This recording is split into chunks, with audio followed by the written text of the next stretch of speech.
Who's bad? No one said. Okay. I think we're probably sore.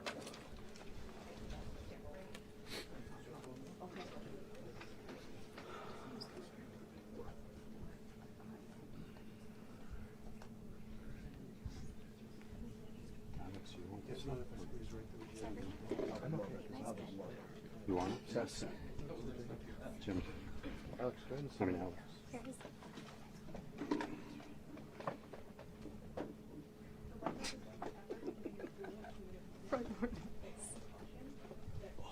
We should start doing yoga at the library. Those squats. We need yoga. I love yogurt. Can you get on that? Can you get on that soon? Get that class done for us? Yeah, Peter, we have to add yoga at the library to the itinerary. Christine, you're probably Specifically outside on the lawn.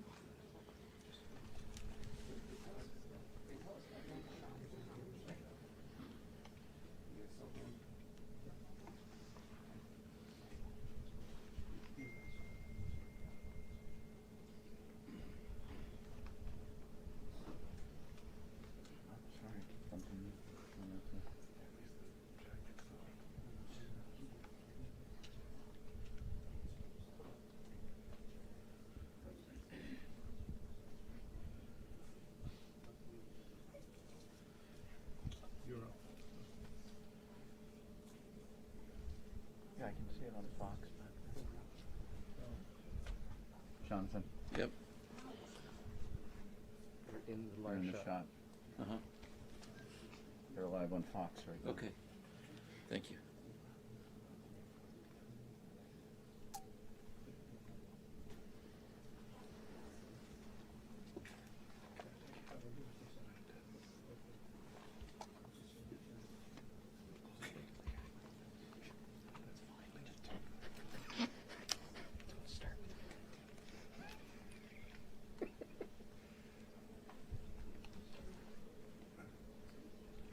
Watch out your lenses.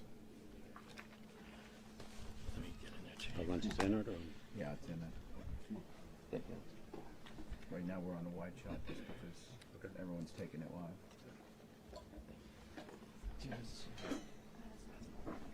This is okay?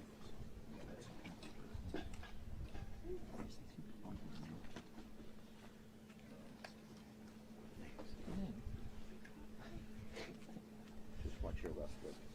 Left foot? Yeah, you're fine. Left foot. Left foot. Thank you.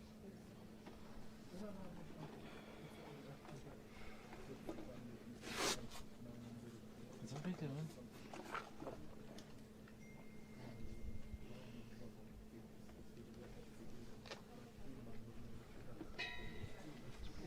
I can't believe they got us in there this quickly. Yeah. The hotel I know, here, it was such a and we're quick, I was all not set expecting up. it. I thought this was going to take hours. What? What? What? Do you know what you're doing? Do you know what you're doing? Sir. Sir. If you Do you know what you're doing? stay like half step back. Those are really wide angle lenses, and you'll if the two of you move forward, you'll be in the shot as the ma'am in the white also. The farther y'all press forward, the more you're going to be in these shots. They're super wide angle. Thanks, Julio. Thank you. Oh, it's for AV? Oh, no, I'm going to send that.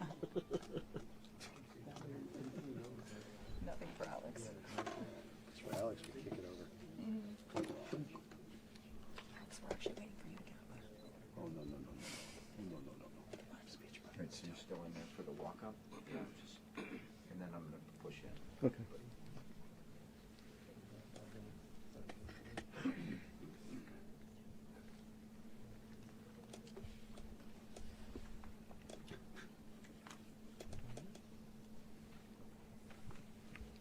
Test image, so handheld camera test image. Test image.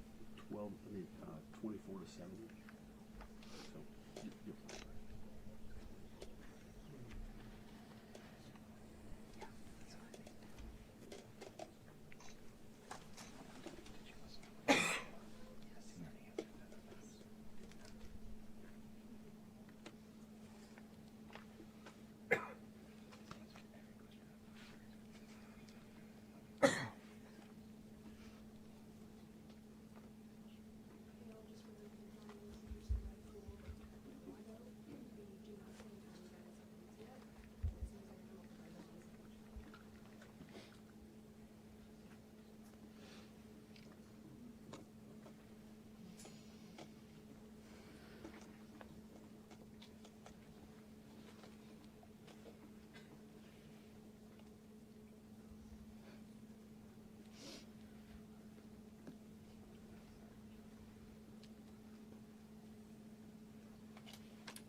Peter, how do you feel about that?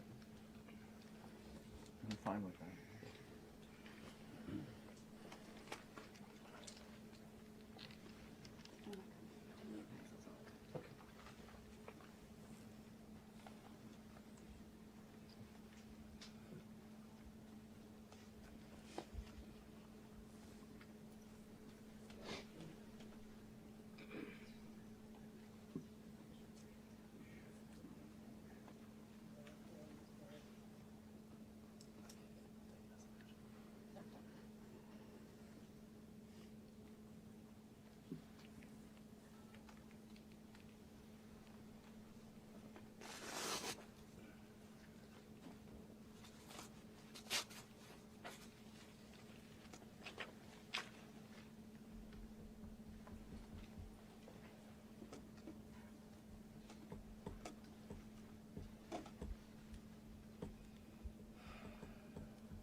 No. He said, do you want us to move the camera? Jesus Christ.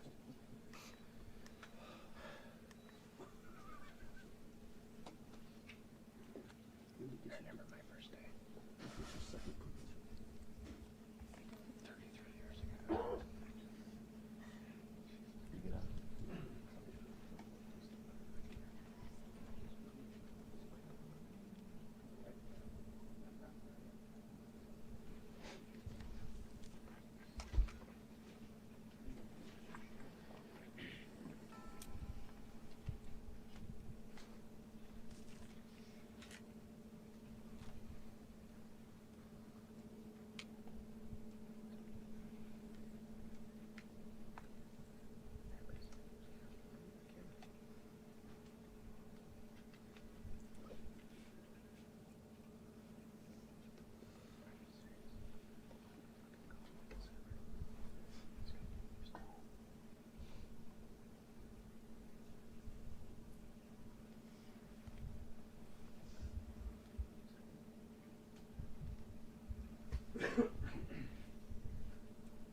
Sir.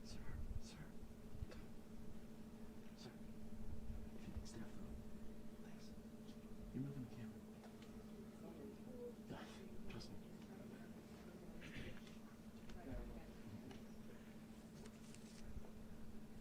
Thanks, Julio. It's primarily an issue for the walkout. Right? The rope is pushing into it. Thank you. Thank you. Thanks, Julio.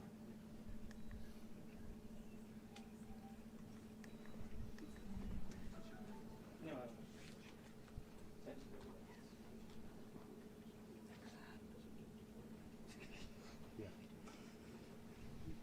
Like 16. Okay.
You guys know those mics are hot. Why don't we turn them off?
Gotta watch it.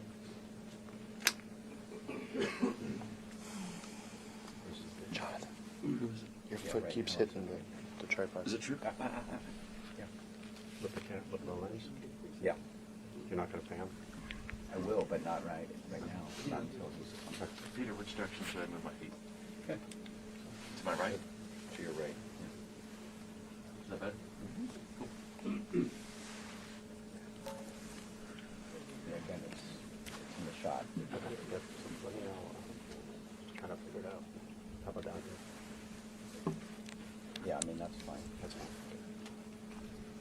Okay. Like that's okay. Yeah.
can't see over there. I never am up. Sam, look up. Can't see over whose head. And me too.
Okay, thank you very much. This is big stuff.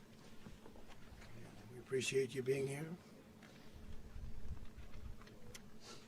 Late last night and early today, at my direction, the United States Armed Forces conducted an extraordinary military operation in the capital of Venezuela. Overwhelming American military power, air, land, and sea, was used to launch a spectacular assault. And it was an assault like people have not seen since World War II. It was a force against a heavily fortified military fortress in the heart of Caracas to bring outlaw dictator Nicolas Maduro to justice. This was one of the most stunning, effective, and powerful displays of American military might and competence in American history. And if you think about it, we've done some other good ones, like the attack on Soleimani, the attack on al-Baghdadi, and the obliteration and decimation of the Iran nuclear sites just recently in an operation known as Midnight Hammer. All perfectly executed and done. No nation in the world could achieve what America achieved yesterday, or frankly in just a short period of time. All Venezuelan military capacities were rendered powerless as the men and women of our military, working with U.S. law enforcement, successfully captured Maduro in the dead of night. It was dark. The lights of Caracas were largely turned off due to a certain expertise that we have. It was dark and it was deadly. But captured along with his wife, Celia Flores, both of whom now face American justice. Maduro and Flores have been indicted in the Southern District of New York, it's Jay Clayton, for their campaign of deadly narco-terrorism against the United States and its citizens. I want to thank the men and women of our military who achieved such an extraordinary success overnight with breathtaking speed, power, precision, and competence. You rarely see anything like it. You've seen some raids in this country that didn't go so well. They were an embarrassment. If you look back to Afghanistan, or if you look back to the Jimmy Carter days, they were different days. We're a respected country again, maybe like never before. These highly trained warriors, operating in collaboration with U.S. law enforcement, caught them in a very ready position. They were waiting for us. They knew we had many ships out in the sea, just sort of waiting. They knew we were coming. So they were in a ready, what's called a ready position. But they were completely overwhelmed and very quickly incapacitated. If you would have seen what I saw last night, you would have been very impressed. I'm not sure that you'll ever get to see it, but it was an incredible thing to see. Not a single American service member was killed, and not a single piece of American equipment was lost. We had many helicopters, many planes, many people involved in that fight. But think of that, not one piece of military equipment was lost, not one service member was, more importantly, killed. The United States military is the strongest and most fearsome military on the planet by far, with capabilities and skills our enemies can scarcely begin to imagine. We have the best equipment anywhere in the world. There's no equipment like what we have, and you see that even if you just look at the boats. You know, we've knocked out 97% of the drugs coming in by sea. 90%. Each boat kills on average 25,000 people. We knocked out 97%. And those drugs mostly come from a place called Venezuela. We're going to run the country until such time as we can do a safe, proper, and judicious transition. So we don't want to be involved with having somebody else get in and we have the same situation that we had for the last long period of years. So we are going to run the country until such time as we can do a safe, proper, and judicious transition. And it has to be judicious because that's what we're all about. We want peace, liberty, and justice for the great people of Venezuela, and that includes many from Venezuela that are now living in the United States and want to go back to their country. It's their homeland. We can't take a chance that somebody else takes over Venezuela that doesn't have the good of the Venezuelan people in mind. We've had decades of that. We're not going to let that happen. We're there now, and what people don't understand, but they understand as I say this, we're there now, but we're going to stay until such time as the proper transition can take place. So we're going to stay until such time as we're going to run it, essentially, until such time as a proper transition can take place. As everyone knows, the oil business in Venezuela has been a bust, a total bust, for a long period of time.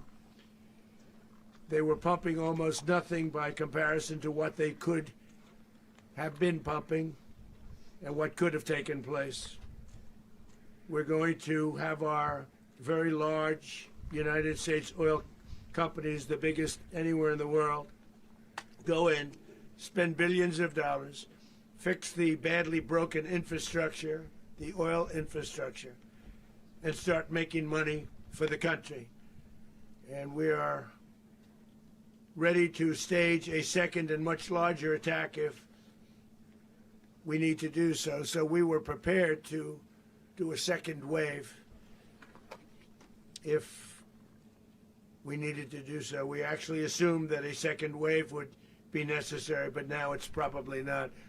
The first wave, if you'd like to call it that, the first attack was so successful, we probably don't have to do a second, but we're prepared to do a second wave, a much bigger wave, actually. This was pinpoint, but we have a much bigger wave that probably won't have to do. This partnership of Venezuela with the United States of America, a country that everybody wants to be involved with because of what we were able to do and accomplish, will make the people of Venezuela rich, independent, and safe. And it will also make the many, many people from Venezuela that are living in the United States extremely happy. They suffered. They suffered. So much was taken from them. They're not going to suffer anymore. The illegitimate dictator Maduro was the kingpin of a vast criminal network responsible for trafficking colossal amounts of deadly and illicit drugs into the United States. As alleged in the indictment, he personally oversaw the vicious cartel known as Cartel de las Solas, which flooded our nation with lethal poison, responsible for the deaths of countless Americans, the many, many Americans. Hundreds of thousands over the years of Americans died because of him. Maduro and his wife will soon face the full might of American justice and stand trial on American soil. Right now they're on a ship. They'll be heading to ultimately New York, and then a decision will be made, I assume, between New York and Miami or Florida. But we have people where the overwhelming evidence of their crimes will be presented in a court of law. And I've seen it. I've seen what we have. It's both horrible and breathtaking that something like this could have been allowed to take place. For many years after his term as president of Venezuela expired, Maduro remained in power and waged a ceaseless campaign of violence, terror, and subversion against the United States of America, threatening not only our people, but the stability of the entire region. And you all saw it. In addition to trafficking gigantic amounts of illegal drugs that inflicted untold suffering and human destruction all over the country, all over in particular the United States. Maduro sent savage and murderous gangs, including the bloodthirsty prison gang, Tren de Aragua, to terrorize American communities nationwide, and he did indeed. They were in Colorado. They took over apartment complexes. They cut the fingers off people if they call police. They were brutal, but they're not so brutal now. And I just have to congratulate our military, Pete and everybody, and our National Guard, because the job that they've done, whether it's in Washington, D.C., where we have a totally safe city, where it was one of the most unsafe cities anywhere in the world, frankly, and now we have no crime in Washington, D.C. We haven't had a killing. We had the terrorist attack a few weeks ago.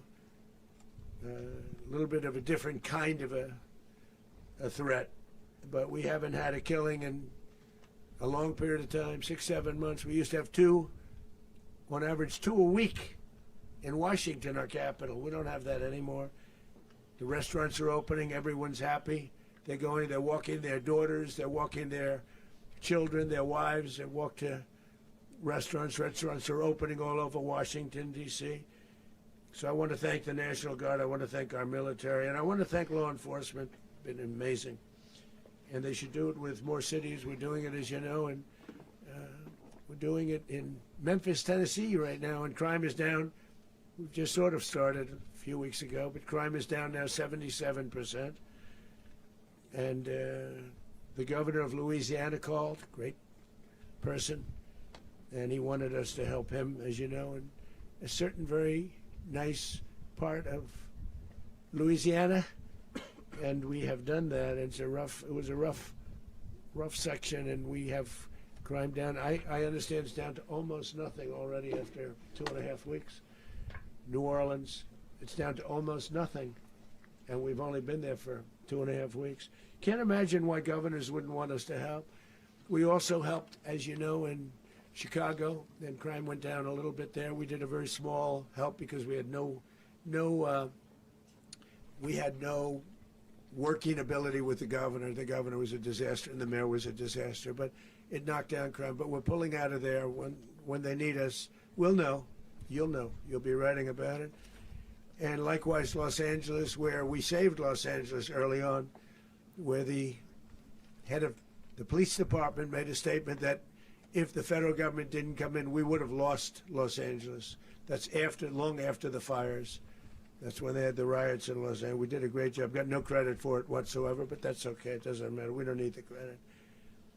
But we'll be pulling out when they need us. They'll call, or we'll go back if we have to. We'll go back. But we did a great job in various cities. But the place that we're very proud of is Washington, D.C., because it's our nation's capital. We took it from being a crime-ridden mess to being one of the safest cities in the country. But the gangs that they sent raped, tortured, and murdered American women and children. They were in all of the cities I mentioned, Tren de Aragua. And they were sent by Maduro to terrorize our people, and now Maduro will never again be able to threaten an American citizen or anybody from Venezuela. There will no longer be threats. For years I've highlighted the stories of those innocent Americans whose lives were so heartlessly robbed by this Venezuelan terrorist organization. Really one of the worst. One of the worst, they say the worst. Americans like 12-year-old Jocelyn Nungari from Houston. Beautiful Jocelyn Nungari, what happened to her? They, as you know, they kidnapped, assaulted, and murdered by Tren de Aragua animals. They murdered Jocelyn and left her dead under the bridge. There was a bridge that will never be the same to so many people after seeing what happened. As I've said many times, the Maduro regime emptied out their prisons, sent their worst and most violent monsters into the United States to steal American lives. And they came from mental institutions and insane asylums. They came from prisons and jails. The reason I say both, they sound similar. Actually, prisons little bit more hostile, a little bit tougher. A mental institution isn't as tough as an insane asylum, but we got them both. They sent from their mental institutions, they sent from their jails, prisons. They were drug dealers, they were drug kingpins, they sent everybody bad into the United States. But no longer, and we have now a border where nobody gets through. In addition, Venezuela unilaterally seized and stole American oil, American assets, and American platforms, costing us billions and billions of dollars. They did this a while ago, but we never had a president that did anything about it. They took all of our property. It was our property. We built it. And we never had a president that decided to do anything about it. Instead, they fought wars that were 10,000 miles away. We built Venezuela oil industry with American talent, drive, and skill, and the socialist regime stole it from us during those previous administrations, and they stole it through force. This constituted one of the largest thefts of American property in the history of our country. Considered the largest theft of property in the history of our country. Massive oil infrastructure was taken like we were babies, and we didn't do anything about it. I would have done something about it. America will never allow foreign powers to rob our people or drive us back into and out of our own hemisphere. That's what they did. Furthermore, under the now deposed dictator Maduro, Venezuela was increasingly hosting foreign adversaries in our region and acquiring menacing offensive weapons that could threaten U.S. interests and lives. And they used those weapons last night. Potentially in league with the cartels operating along our border. All of these actions were in gross violation of the core principles of American foreign policy, dating back more than 2 centuries, and not anymore. All the way back, it dated to the Monroe Doctrines, and the Monroe Doctrine is a big deal, but we've superseded it by a lot, by a real lot. They now call it the Monroe Document. I don't know. It's Monroe Doctrine. We sort of forgot about it. It was very important, but we forgot about it. We don't forget about it anymore. Under our new national security strategy, American dominance in the Western Hemisphere will never be questioned again. Won't happen. So just in concluding, for decades, other administrations have neglected or even contributed to these growing security threats in the Western Hemisphere. Under the Trump administration, we are reasserting American power in a very powerful way in our home region. And our home region is very different than it was just a short while ago. The future will be, and we did this in my first term. We had great dominance in my first term, and we have far greater dominance right now. Everyone's coming back to us. The future will be determined by the ability to protect commerce and territory and resources that are core to national security. These are core to our national security. Just like tariffs are, they've made our country rich, and they've made our national security stronger than ever before. But these are the iron laws that have always determined global power. And we're going to keep it that way. We will secure our borders. We will stop the terrorists. We will crash the cartels, and we will defend our citizens against all threats, foreign and domestic. Other presidents may have lacked the courage or whatever to defend America, but I will never allow terrorists and criminals to operate with impunity against the United States. This extremely successful operation should serve as warning to anyone who would threaten American sovereignty or endanger American lives. Very importantly, the embargo on all Venezuelan oil remains in full effect. The American Armada remains poised in position, and the United States retains all military options until United States demands have been fully met and fully satisfied. All political and military figures in Venezuela should understand what happened to Maduro can happen to them, and it will happen to them if they aren't just, fair, even to their people. The dictator and terrorist, Maduro, is finally gone in Venezuela. People are free. They're free again. It's been a long time for them, but they're free. America is a safer nation.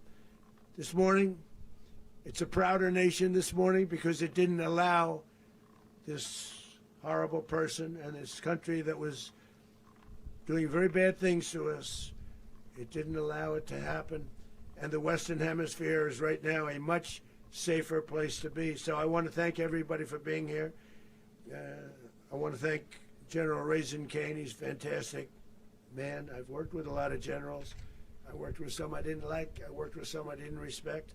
I worked with some that just weren't good. But this guy is fantastic. I watched last night one of the most precise attacks on sovereignty. I mean, it was an attack for justice. And I'm very proud of him, and I'm very proud of our Secretary of War, Pete Hegseth, who I'm going to ask to say a few words. Thank you very much. Mr. President, can you explain how the U.S. will run Venezuela? Well, thank you, Mr. President. Finally, a commander-in-chief the world respects and the American people deserve. And as the President said, words can barely capture the bravery and the power and the precision of this historic operation. A massive joint military and law enforcement raid flawlessly executed by the greatest Americans our country has to offer.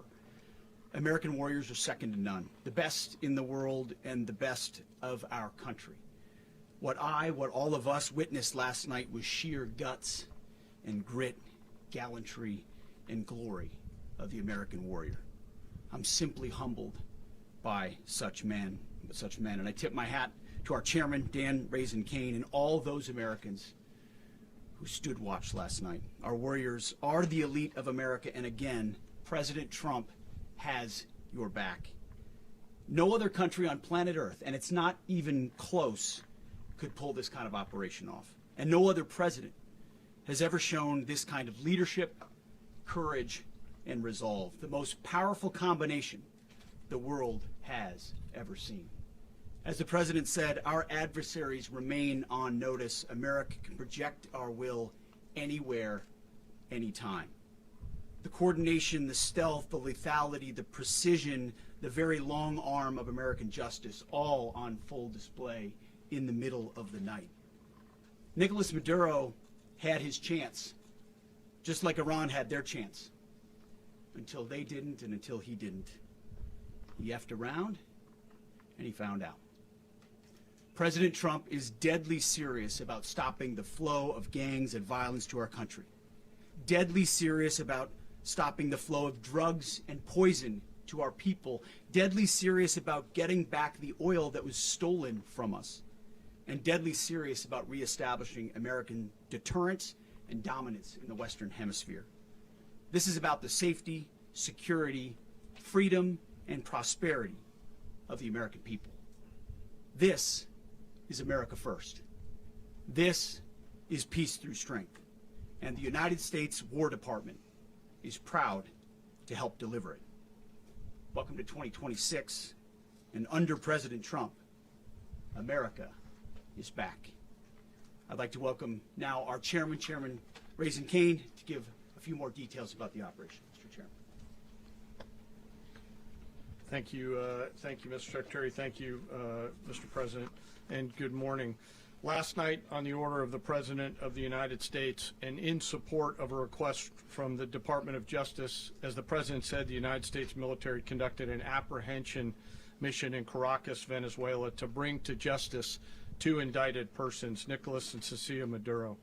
This operation, known as Operation Absolute Resolve, was discreet, precise, and conducted during the darkest hours of January 2nd, and was the culmination of months of planning and rehearsal, an operation that, frankly, only the United States military could undertake.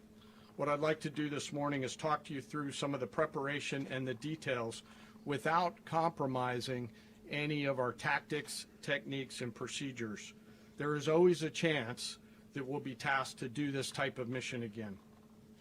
Our interagency work began months ago and built on decades of experience of integrating complex air, ground, space, and maritime operations. While the past 2 decades have honed the skills of our special operations forces, this particular mission required every component of our joint force, with soldiers, sailors, airmen, Marines, and Guardians working in unison with our intelligence agency partners and law enforcement teammates in an unprecedented operation. We leveraged our unmatched intelligence capabilities and our years of experience in hunting terrorists, and we could not have done this mission without the incredible work by various intelligence agencies, including the CIA, NSA, and NGA. We watched, we waited, we prepared, we remained patient and professional. This mission was meticulously planned, drawing lessons from decades of missions over the last many years, many missions over these last many years. This was an audacious operation that only the United States could do. It required the utmost of precision and integration within our joint force. And the word integration does not explain the sheer complexity of such a mission. An extraction so precise it involved more than 150 aircraft launching across the Western Hemisphere in close coordination, all coming together in time and place to layer effects for a single purpose: to get an interdiction force into downtown Caracas while maintaining the element of tactical surprise. Failure of one component of this well-oiled machine would have endangered the entire mission, and failure is never an option for America's joint force. Those in the air over Caracas last night were willing to give their lives for those on the ground and in the helicopters. Let me talk a little bit about the preparation. After months of work by our intelligence teammates to find Maduro and understand how he moved, where he lived, where he traveled, what he ate, what he wore, what were his pets, in early December, our force was set pending a series of aligned events. Key was choosing the right day to minimize the potential for civilian harm and maximize the element of surprise, and minimize the harm to the indicted personnel so, as the President said, they could be brought to justice. And as the President said earlier today, weather in Venezuela is always a factor this time of the year. And over the weeks through Christmas and New Year's, the men and women of the United States military sat ready, patiently waiting for the right triggers to be met and the President to order us into action. Last night, the weather broke just enough, clearing a path that only the most skilled aviators in the world could maneuver through. Ocean, mountain, low cloud ceilings, but when tasked with a mission, this organization does not quit. At 10:46 p.m. Eastern Time last night, the President ordered the United States military to move forward with this mission. He said to us, and we appreciate it, Mr. President, good luck and Godspeed. And those words were transmitted to the entire joint force. Over the course of the night, aircraft began launching from 20 different bases on land and sea across the Western Hemisphere. In total, more than 150 aircraft, bombers, fighters, intelligence, reconnaissance, surveillance, rotary wing were in the air last night. Thousands and thousands of hours of experience were airborne. Our youngest crew member was 20, and our oldest crew member was 49. And there's simply no match for American military might.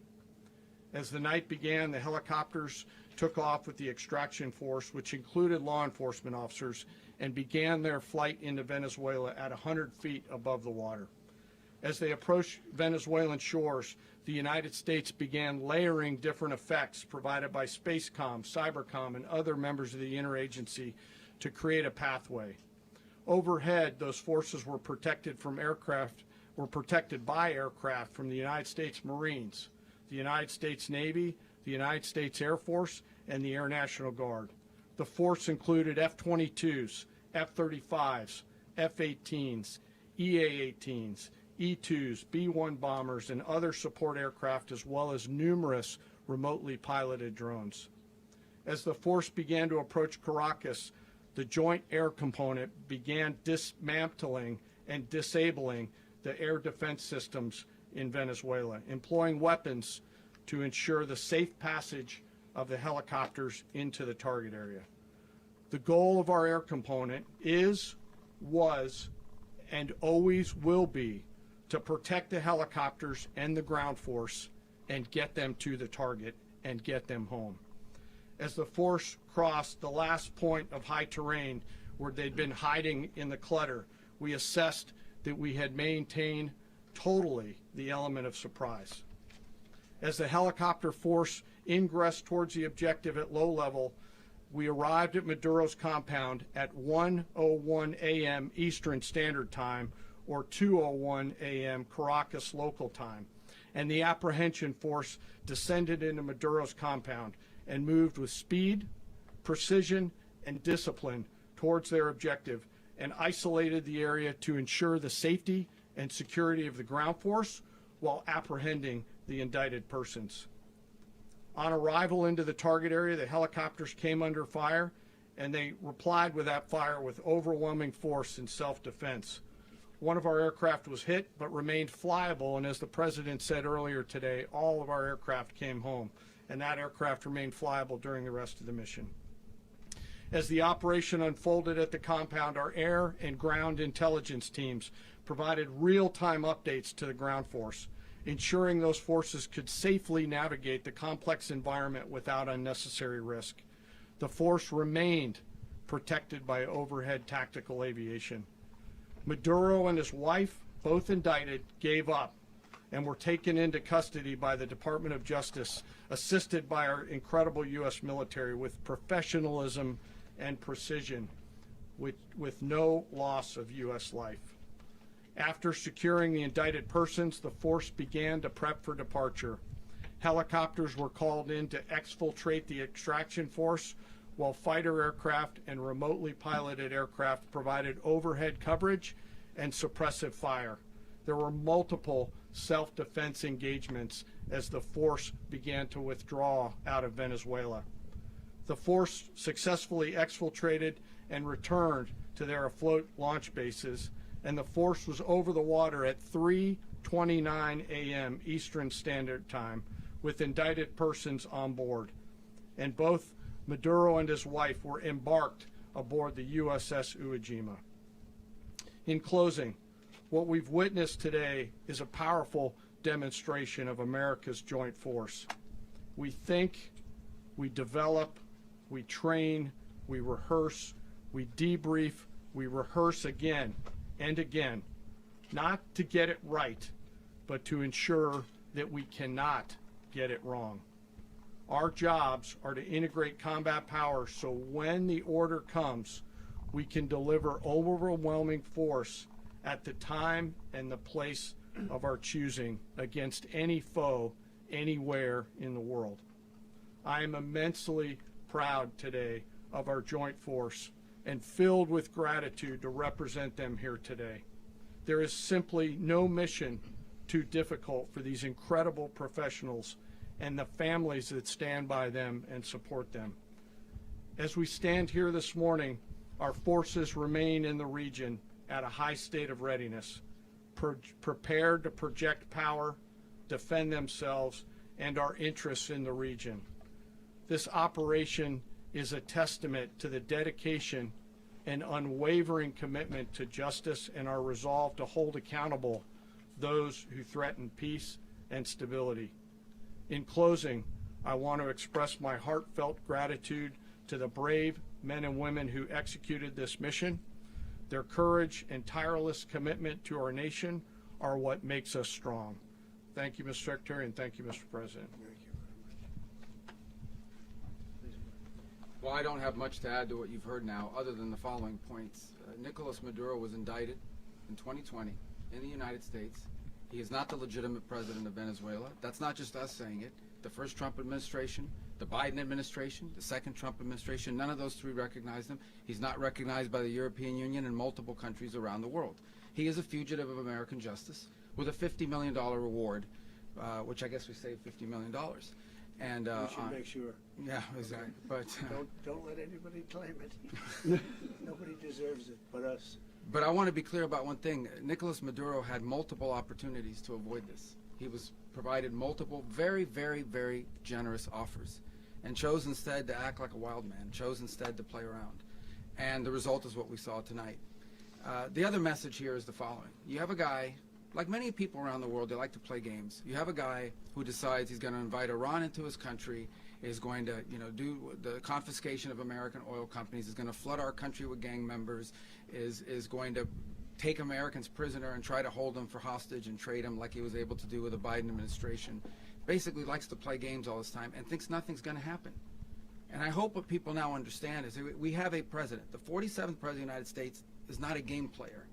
When he tells you that he's going to do something, when tells you he's going to address a problem, he means it. He actions it. I can tell you, I've watched this process now for 14, 15 years, been around it. Everybody talks. I'm going to do this. I'm going to do that. When I get there, we're going to do this. We're going to take. This is a president of action. Like, I don't understand yet how they haven't figured this out. And now, if you don't know, now you know. Because this is the way it's going to play out. And I think people need to understand that this is not a president that just talks and does letters and press conferences. And, if he says he's serious about something, he means it. And this is something that was a direct threat to the national interest of the United States. And the president addressed it. This is a president of peace, by the way. I told you what I just said earlier. This guy had multiple opportunities to find his way somewhere else and figure out another. He could have been living somewhere else right now very happy, but instead he wanted to play big boy. And so now, he's got other sets of problems on his hands. And but I think the message here should be for the world. Look, the president doesn't go out looking for people to pick fights with. He's not, generally wants to get along with everybody. We'll talk and meet with anybody, but don't play games. Don't play games with this president's in office because it's not going to turn out well. And so I hope that, I guess that lesson was learned last night, and we hope it'll be instructive moving forward. Is that a message for Cuba? Mr. President. Mr. President. Mr. President. Mr. President. Mr. President. You said that the U.S. is going to run Venezuela. So who's in power right now? Well, we're going to be running it with a group, and we're going to make sure it's run properly. We're going to rebuild the oil infrastructure, which will cost billions of dollars. It'll be paid for by the oil companies directly. They will be reimbursed for what they're doing, but it's going to be paid. And we're going to get the oil flowing the way it should be. As you know, it was just a minor flow. It was actually a minor flow for what they have.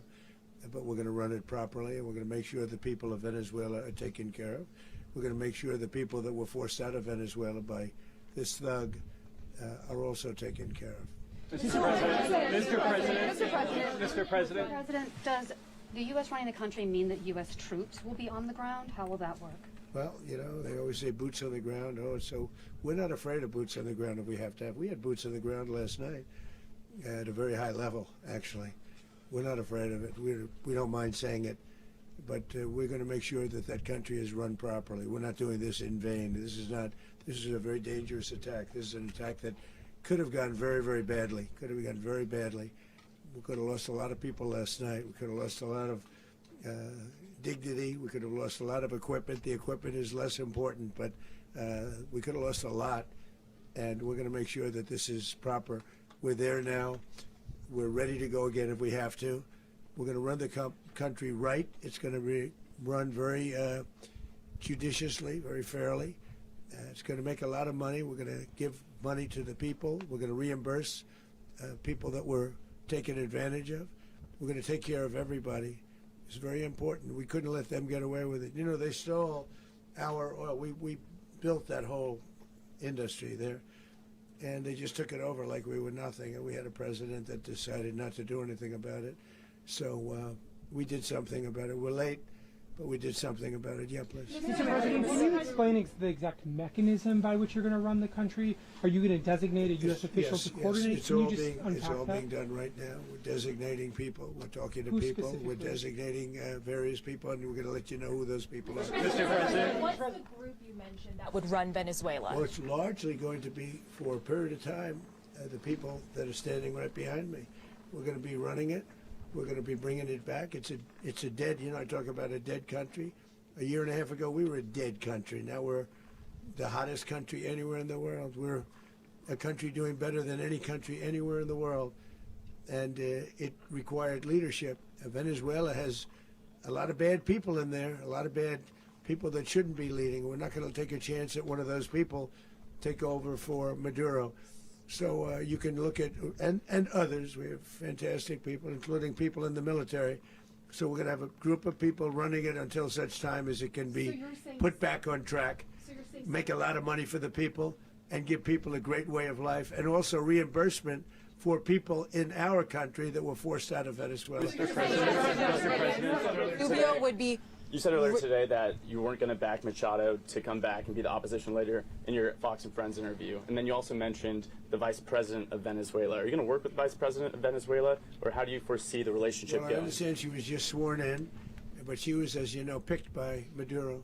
So Marco's working on that directly. He just had a conversation with her, and she's essentially willing to do what we think is necessary to make Venezuela great again. Very simple. Mr. President, Colombian President Gustavo Petro, a couple weeks ago, he said he's got to watch his ass. And today he said he's not concerned about anything happening to him in the aftermath of this operation. So just what your message is Well, about he that. has cocaine mills. He has factories where he makes cocaine. And yeah, I think I stick by my first statement. He's making cocaine. They're sending it into the United States. So Mr. President, he does have to watch his Mr. ass. Mr. President, did you notify any members of Congress in advance? Marco, do you want to talk about that? Because you were involved. Sure. We call members of Congress immediately after. This was not the kind of mission that you can do congressional notification on. It was a trigger-based mission in which conditions had to be met night after night. We watched and monitored that for a number of days. So it's just simply not the kind of mission you can call people and say, hey, we may do this at some point in the next 15 days. But it's largely a law enforcement function. Remember, at the end of the day, at its core, this was an arrest of 2 indicted fugitives of American justice, and the Department of War supported the Department of Justice in that job. Now, there are broader policy implications here, but it's just not the kind of mission that you can pre-notify because it endangers the mission. If I can add one thing to that, Congress has a tendency to leak. This would not be good. If they leaked, General, I think it would have been maybe a very different result. But I have to say, they knew we were coming at some point, We had a lot of ships out there. They sort of knew we were coming. But Congress will leak, and we don't want leakage. Mr. President, you were one of the only people to watch this all play out live. What was Maduro doing when the U.S. forces entered what I assume would be his home? And also, was there any point where the U.S. was considering if Maduro pushed back or resisted killing Maduro? It could have happened. It could have happened. He was trying to get into a safe place. The safe place is all steel.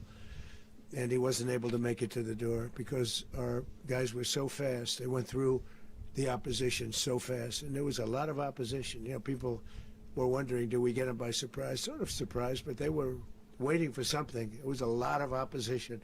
There was a lot of gunfire. You saw some of it today. But he was trying to get to a safe place, which wasn't safe because we would have had the door blown up in about 47 seconds, they say on average, regardless of how thick the steel was. It was a very thick door. It was a very heavy door, but he was unable to get to that door. He made it to the door. He was unable to close it. So where's Maduro going to be? Go ahead, finish. Where is Maduro going to be in the time being right now? Do you know his exact whereabouts? Well, eventually, ultimately, in the near future, he's going to be brought to New York. And where is he going to be held? Where is he going to be held in New York? Do you know? That's going to be up to the officials that do these things. Mr. President, the U.S. has something of a mixed track record of ousting dictators without necessarily a plan for what comes afterwards. Did that weigh on your decision Well, that's making? when we had different presidents, but with me, that's not true. With me, we've had a perfect track record of winning. We win a lot, and we win. If you look at Soleimani, you look at al-Baghdadi, you look at the Midnight Hammer. Midnight Hammer was incredible. Right now, you wouldn't have peace in the Middle East. We have essentially peace in the Middle East because of that. If we weren't successful with Midnight Hammer, you wouldn't have peace in the Middle East. So, with me, you've had a lot of victory. You've had only victories. You've had no losses. Yeah. Mr. President, can you? How long do you expect the U.S. to run Venezuela, and how soon do you want the Venezuelan people to hold elections? So I'd like to do it quickly, but it takes a period of time. We're rebuilding. We have to rebuild their whole infrastructure. The infrastructure is rotted. it's actually very dangerous. It's a, blow-up territory. Oil is very dangerous. It's a very dangerous thing to take out of the ground. It can kill a lot of people. It has killed a lot of people doing just that. The infrastructure is old. It's rotted. Much of it is stuff that we put there 25 years ago, and we're going to be replacing it. And we're going to take a lot of money out so that we can take care of the country. Are you saying that Secretary Rubio and Mr. President, China, Russia, and Iran have interests in Venezuela. How does this operation affect your relationships with them when it comes to the oil and drugs? In terms of China and Russia, Russia when we get things straightened out. But in terms of other countries that want oil, we're in the oil business. We're going to sell it to them. We're not going to say we're not going to. In other words, we'll be selling oil. Probably in much larger doses because they couldn't produce very much because their infrastructure was so bad. So we'll be selling large amounts of oil to other countries, many of whom are using it now, but I would say many more will come. Are you saying that, Mr. President, are you saying that? Mr. President, thank you. What is your message to the people of Venezuela today? Of course, the civilian population specifically, they have a lot of questions. What is your message to the people of Venezuela? That you're going to have peace, justice. You're going to have some of the riches that you should have had for a long period of time. It was stolen from you. But you're going to have peace and you're going to have safety. You're going to have justice. You're going to have a country. You're going to have a real country. You're going to have potentially a great country. You know, if you go back 20 years, maybe even a little longer ago, that was a great country. And they destroyed it. Remember I said that if we lose this election, the United States will be Venezuela on steroids. That's what would have happened. Had we lost the election, the 2024 election, we suffered so badly when you look at the border from 2020. What they did, what Joe Biden administration did to our country should never be forgotten. But if we had to go through another year of that, we wouldn't have. We would be exactly where Venezuela was in terms of, I used to say, if they win, we're going to be Venezuela on steroids, and that's what would have happened. President, thank you. Are you saying that Secretary Hegseth and Rubio are going to be running Venezuela, and will you be sending in U.S. military troops to provide? They're going to be a team that's working with the people of Venezuela to make sure that we have Venezuela right. Because for us to just leave, who's going to take over? I mean, there is nobody to take over. You have a vice president who's been appointed by Maduro. And right now she's the vice president, and she's, I guess, the president. She was sworn as president just a little while ago. She had a long conversation with Marco, and she said, we'll do whatever you need. I think she was quite gracious, but she really doesn't have a choice. We're going to have this done right. We're not going to just do this with Maduro, then leave like everybody else, leave and say, let it go to hell. If we just left, it has zero chance of ever coming back. We'll run it properly. We'll run it professionally. We'll have the greatest oil companies in the world go in and invest billions and billions of dollars and take out money, use that money in Venezuela. And the biggest beneficiary are going to be the people of Venezuela. And also, I can't stress this strongly enough, the people that got thrown out of Venezuela that are now in the United States, and frankly, some want to stay and some probably want to go back. Yeah. So, Mr. President, what's being done to protect Americans in the country, and were any of the detained Americans Well, right now they're very last protected night? because nobody's going to mess with us. They're very protected. The people of, and we let them know that you better not touch one of them. Are you concerned that bad elements of the Maduro regime will remain in place? Well, we know who they are. We're on them, and they're acting much differently now than they would have acted 2 days ago. And what can you okay, say wait, about behind you, please. Mr. President, why is running a country in South America America first? Well, I think it is because we want to surround ourselves with good neighbors. We want to surround ourselves with stability. We want to surround ourselves with energy. We have tremendous energy in that country. It's very important that we protect it. We need that for ourselves. We need that for the world. And we want to make sure we can protect it. Mr. President, on oil? Yes, sir. Please, go ahead. Yeah, is there a message here for Cuba and Diaz-Canel? Well, Cuba's an interesting case. Cuba is, not doing very well right now. That system has not been a very good one for Cuba. The people there have suffered for many, many years. And I think Cuba is going to be something we'll end up talking about because Cuba is a failing nation right now, very badly failing nation. And we want to help the people of it's very similar in the sense that we want to help the people in Cuba, but we want to also help the people that were forced out of Cuba and living in this country. Do you want to say something about that, Marco, please? Well, I mean, I just gave you a statement a few minutes ago about, you know, when the president speaks, you should take him seriously. So suffice it to say, you know, Cuba is a disaster. It's run by incompetent, senile men, and in some cases, not senile, but incompetent nonetheless. It has no economy. It's in total collapse. And by the way, you know, they were, you know, all the guards that helped protect Maduro, this is well known, their whole spy agency, all that were full of Cubans. I mean, they basically, it's amazing. This poor island took over Venezuela in some cases. One of the biggest problems the Venezuelans have is they have to declare independence from Cuba. They tried to basically colonize it from a security standpoint. So, yeah, look, if I lived in Havana and I was in the government, I'd be concerned, at least a little bit. Are you cutting off the oil flow to Cuba from Venezuela? Well, the president already announced a week ago that anything that's sanctioned, it's sanctioned oil, it's not going to be allowed to get there. So that's an The answer is yes. Mr. President. Is the U.S. aware of the location of opposition leader Machado, and have you been in contact with her? No, we haven't. No, we haven't. Mr. President, on Monday. Oh, I think it would be very tough for her to be the leader. She doesn't have the support within, or the respect within the country. She's a very nice woman, but she doesn't have the respect. Mr. President, is it possible that the U.S. ends up administrating Venezuela for years? You know, well, you know, it won't cost us anything because the money coming out of the ground is very substantial, so it's not going to cost us anything. So the U.S. isn't going to dedicate any money to... Well, we want safety there. We want to be surrounded by countries that aren't housing all of our enemies all over the world. That's what was happening, and you don't want to have that. But we're going to be rebuilding, and we're not spending money. The oil companies are going to go in. They're going to spend money. We're going to take back the oil that, frankly, we should have taken back a long time ago. A lot of money is coming out of the ground. We're going to get reimbursed for all of that. We're going to get reimbursed for everything that we spend. So it's going to be a very important. This is a very big evening that took place last night. We have to be surrounded by safe, secure countries, and we also have to have energy. Very important. We have to have energy that's real energy, not where they're getting 4% and 5% of the energy out of the ground. You take a look, it was such a disaster. So what's going to happen with Venezuela, I think, over the next period of a year is going to be a great thing. And the people of Venezuela will be the biggest beneficiaries. Mr. President, on Monday, U.S. military. Mr. President, thank you. What did you last speak to Maduro about when you spoke? And is the Well, US I don't at want to get war into with the Venezuela? conversations, but I did have conversations with him, and I said, you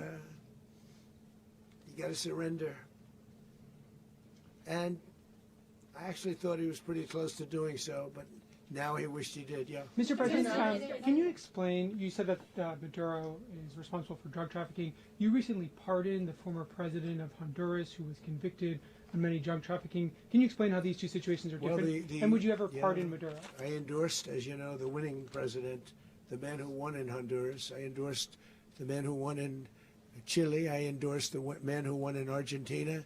And we are doing very well with that whole group. What the man that I pardoned was, if you could equate it to us, he was treated like the Biden administration treated a man named Trump. That didn't work out too well for them. This was a man who was persecuted very unfairly. He was the head of the country. He was persecuted very unfairly. And there are a number of them. And we felt that it was a very unfair situation that happened to him. He's also a party member of the man who won. So obviously the people liked what I did. And one of the reasons that was done is because of the fact that the party in power felt very strongly that that man was treated very badly. I studied it very quickly, and then I studied it in great detail. I went to a lot of the people standing behind me, and they felt that that man was persecuted and treated very badly. That's why I gave him a pardon. Mr. President, you referenced boots on the ground earlier. Can you just sort of button this up? Do you envision the U.S. military having a presence in Venezuela as the U.S. runs that country? Well, no, we're going to have presence in Venezuela to oil because we have to have. We're sending our expertise in. So you may need something, not very much. But no, we're going to be taking out a tremendous amount of wealth out of the ground. And that wealth is going to the people of Venezuela and people from outside of Venezuela that used to be in Venezuela. And it goes also to the United States of America in the form of reimbursement for the damages caused us by that country. So I want to thank you all very much. Thank you. Do you have one? Yes, please. You were so nice before. I'm going to give you the final question. Go Thank ahead. you, Mr. Unless it's a President. bad question, in It's which about case I'll Putin. go one word. It's about who? It's about Putin, if you want. About Putin. Well, Okay. that's always nice. You had a to talk phone. about Putin. You had a phone call with him Yeah. on Monday. Did he talk at all about Maduro? Did y'all talk about this? No, we didn't. And We then- never spoke about Maduro. Are you mad at him right now? I mean, there's this I'm not intelligence. thrilled with Putin. I'm not thrilled with Putin. He's killing too many people. There was that I intelligence. thought that would be so. I settled 8 1/4 war. You know what the 1/4 was? Thailand and Cambodia. I did it again. They broke out, and I did it in about 5 hours, and I settled it. I'm giving myself 1/4, so I'm up to now 8 1/4. In other words, I settled the war, but then they broke out. They had a pretty bad breakout over the last 4 days. I got them to go back to peace. So I only give 1/4. I thought the easiest one would be, one of the easier ones would be Russia, Ukraine. It's not. And they both have done some pretty bad things. And look, that's Biden's war. That's not my war. But I want to stop the lives. Did you see where last month, 30,000, it was 27,000 the month before. 30,000, mostly soldiers, were killed this last month. 30,000. I want to stop that. You know, I got NATO to pay 5% instead of the 2% that they weren't paying. They weren't paying 2, now they pay 5. And we send them a lot of munitions, we send them a lot of things, missiles and various other things, a lot. And they pay. The United States is not losing money. We're probably making money on that. It's the last thing I care about. I just want to stop all those people. We're losing 25, 30,000 human beings. They come from 2 places that are very far away. But if I can stop, because it's something I've been pretty good at doing, deals, I guess. It's all a deal. Life is a big deal. But if I can stop that war and stop 30,000 young people, in addition to the fact that people are being killed in Kiev, people are being killed in other cities throughout, you know, a much smaller number, but they're being killed, viciously killed. So I'm not happy about it. I thought that would be something that would get solved. We have Mr. Witkoff here. I think that we're making progress, but that's a war that should have never happened. If I were president, it would have never happened. Putin says it. Everybody says it. If I were president, that would have never happened. But I inherited that war. That was Joe Biden, Zelensky, and Putin. I came into the situation, and it's a mess. And I will say this. I watched an operation last night that was so precise, that was so brilliant. I mean, it was incredible. If we had our people, like this general and our people involved, that war would not have gone on very long, that I can tell you. You told me That war, to use an old term, that war has become a bloodbath. And we want it to get stopped. Thank you very much. Are you concerned a rogue Venezuelan general can take over the country? Can you talk about your conversation with the vice president?